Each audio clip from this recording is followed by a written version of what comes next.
பெண்கள் காலில் வெள்ளி கொலுசு அணியணும்னு சொல்கிறோமே, அது எதற்காக?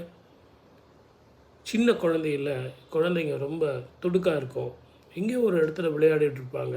அவங்க எங்கே இருக்காங்க அப்படிங்கிறது தெரியறதுக்காக தான் காலில் வெள்ளி கொலுசு போட்டாங்களா? வேறு உலோகத்தில் போடலாமா சார்? தங்கத்தில் போடலாமா? ஒயிட் மெட்டல் போடலாமா?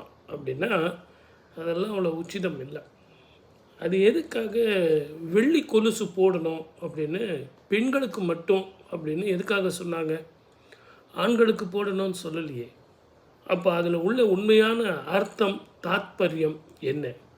சுக்கிரனது அம்சமான வெள்ளி கொலுசு பெண்கள் உபயோகித்தால் அதனுடைய பலன் என்ன கிடைக்கும்? அதை இன்றைக்கி மத்தியானம் 3 மணிக்கு விபரமாக பேசுவோம் வாங்க. அது மட்டும் இல்லாமல் இந்த வெள்ளி கொலுசு போடாதவங்க இதை பார்த்த பிறகாவது கண்டிப்பாக போடுங்க.